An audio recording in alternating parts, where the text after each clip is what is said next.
Ready, set, go! Hello mga beshies! So, a day in my life na naman. So, habang wala kaming masyadong ginagawa, ay sinubukan namin lumabas para maigala si Baby Tala.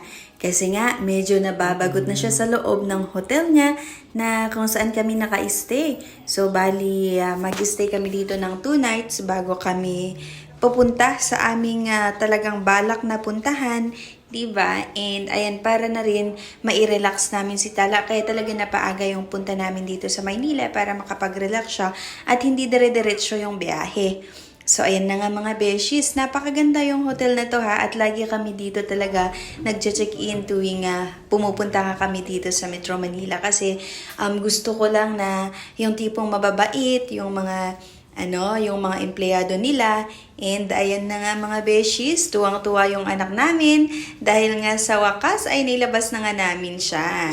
So as usual mga beshies, sa aming paglabas nga dito ay sobrang nandyan na naman yung takot or minsan kasi 'di ba na subukan ko na or na experience ko na yung tipong nanakawan ng cellphone at 2 beses pa nung dito ako nagtatrabaho before nga sa Metro Manila. Kaya talagang paggalabas ko parang lagi kong naisip na baka may magnanakaw, na baka biglang may hihilain na naman. Kaya kung makita nyo, wala akong kadala-dala ni kahit isa. Nandun lahat kay Habi. At ito na nga as usual mga beshes, andito pa rin tayo or sobrang traffic pa rin dito sa Metro Manila and nakakaloka mga beshies na minsan nakakaawa. Natitignan yung mga empleyado na 'di ba yung tipong araw-araw na nakikipagsapalaran sa traffic, sa alikabok, 'di ba? And 'di ba syempre pagpawisan ka sa pagkikipila sa MRT, 'di ba nakakaloka at kita nyo naman hindi gumagalaw mga beshies yung mga bus. At ito talaga din yung isa sa mga reason kung bakit nakapag-decide kami ni Habi na sa probinsya na lang din talaga mamalagi and for good na rin talaga sa probinsya. At kung sakali man na gusto naming mamasyal dito 'di ba sa Metro Manila di mamasyal, di ba? Pero hindi yung talagang dito kami mag-stay. And actually, meron nga kaming bahay na medyo malapit nga dito pero hindi na kami nakakapunta. At dahil nga sa sobrang traffic na rin, so kita nyo naman, pagkapasok namin sa mall, andyan na nag-start na si Baby Tala mga beshies. So ayan, habulan na naman kami hanggang sa matapos ang araw na ito or hanggang sa matapos ang aming pamamasyal, pag-ikot-ikot or paglilibot sa mall. So ayan na nga mga beshies, palitan kami ni husband na maghawak nga kay Baby Tala. At ayan, nakakita na naman tayo ng medyo murang-murang damit. So gusto ko sanang bumili pero parang hindi ako makakabili nito. Dahil nga meron tayong hinahabol na sobrang masigasig yung anak nga namin. Nakatutuwa nga din yung nakakakita sa kanya kasi sobrang masigasig nga at sobrang, di ba, puro takbo ng takbo. Puro kami habulan. Ayan, so hindi ko na nagagawa yung tipong magtitingin-tingin ng mga damit, ng mga pantalon, diba, kagaya nung dati. Pero, alam nyo ba na iba talaga yung saya kapag isa kang nanay at kasama mo yung anak mo na namamasyal. And actually, ang plano talaga namin ngayong araw ay lumabas at puntahan din yung lagi naming pinupuntahan ni husband nung kami ay magjowa pa. At ngayon, syempre, lumabas kami na makasama namin yung anak namin naman. So yan, dito na nga tayo sa Araneta Mall na kung saan or Araneta City.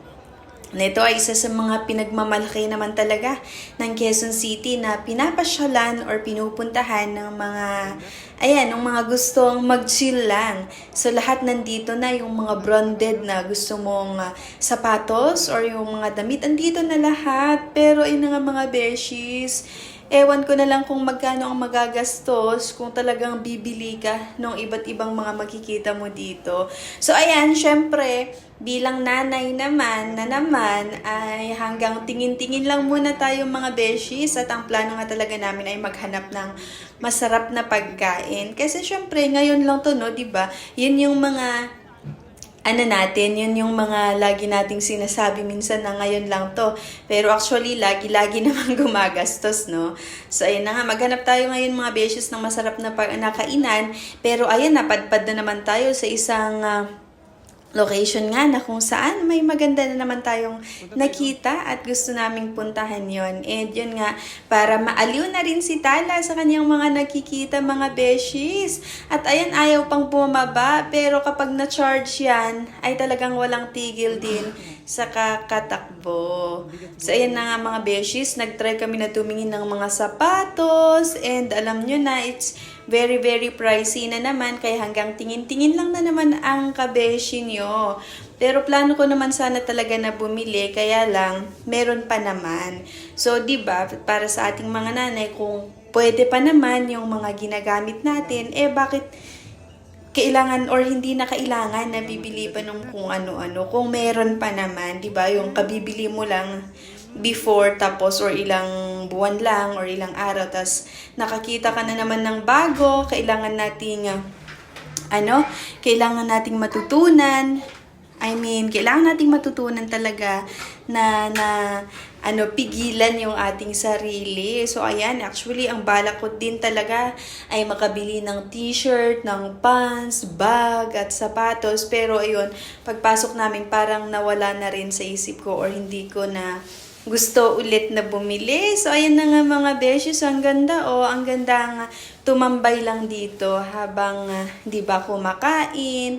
And kung ano yung gusto mo. Masasarap actually yung mga pagkain dito mga beshies. So ayan, kung may oras ka, ilabas mo na ang iyong pamilya, ang iyong anak, ang iyong asawa, para nga makapag-chill kayo dito. So ayan, ito na yung anak ko na naman mga beshies, naka-charge na. Kaya bumaba na sa akin at nag-start na sa laro. At syempre, kailangan namin laging samahan yan sa kanyang gusto. Doon ka sa doon ka. Takbo ka doon, takbo.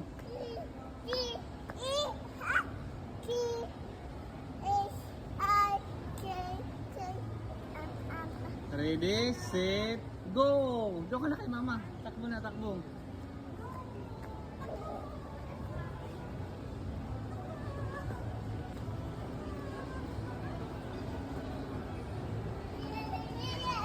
Yay! Let's 1, 2, 3. 1, 2, 3.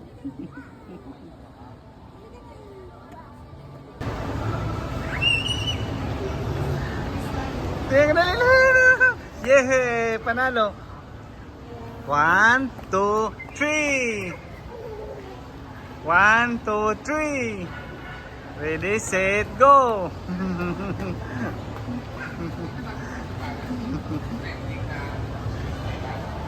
So, dito kami medyo tumagal kasi tuwang-tuwa yung anak namin. Ayan, yung mga linya-linya na yan. At gustong-gusto niya na maglaro. Kaya halos or medyo tumagal kami dito.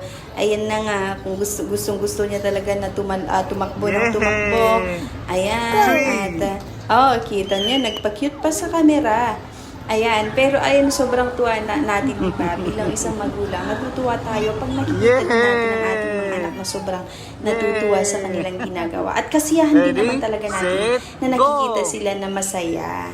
Diba? And kahit minsan napapagod tayo, okay lang yan. Basta nakikita natin na masaya ang ating anak kasi nakakapagod ng pagod din talaga. Pag yung mga anak natin ay masaya, masigasig, at in good health, diba? So yun din talaga yung sa pinagpapasalamat namin sa Panginoon na, diba, nandyan siya para bigyan tayo lagi ng magandang kalusugan. At yun naman talaga yung isa din sa importante sa lahat. At kita nyo naman, talagang nilibot niya talaga itong bilihan na to. Ayan, ng iba't ibang mga shoes, ng mga damit. So, nilibot na ng anak ko.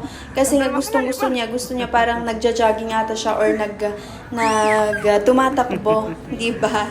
So, ayan na naman. Ay, si mama, si mama. alam na na-track in, parang parang wrist track ba?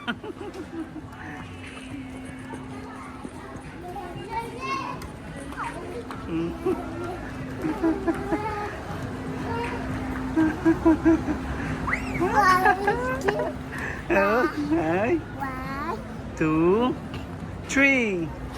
1, 2, 3, go!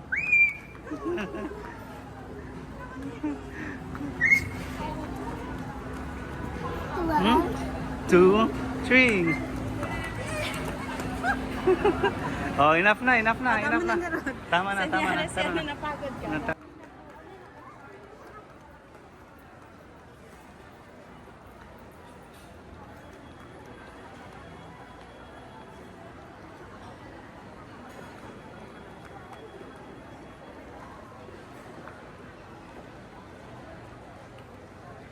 Mag-ice cream tayo? Gusto mo ice cream?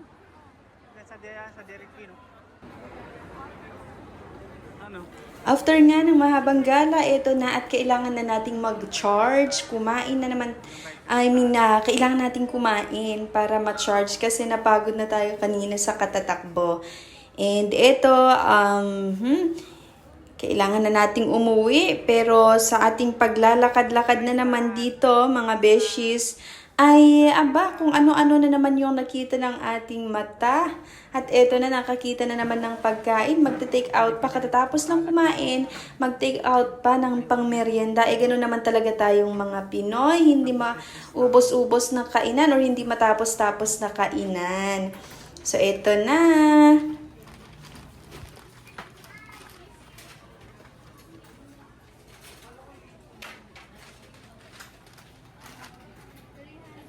$2.97. Tara na. Ayan, so oras na nga talaga para kailangang amuwi na or balik na kami sa aming kung saan kami naka-check-in na hotel. And 'di ba, na-realize ko lang na sobrang maraming tao din talaga or habang nakikita ko itong mga naglalakad na empleyado, yung araw-araw na ginagawa nila na lalo pag nagko-commute ka, inaalala ko lang yung sarili ko din before na ganito din na 'di ba yung nagko-commute ka umaga at hapon tapos doble-doble yung pagod mo. Pagod ka nga sa trabaho, mas pagod ka pa sa sa pagko-commute, 'di ba sa pagpasok sa yung trabaho at dahil sa sobrang traffic na rin. Kaya talaga kung may chance na doon kayo tumira sa probinsya or kung may chance na doon kayo magtrabaho sa probinsya para makasama ang inyong mga anak, ang iyong asawa, di doon na lang, di ba? Di bale kung hindi ganun kataas yung sahod, basta okay yung life natin. At ayun na, nakabalik na kami sa aming room and thank you guys for watching!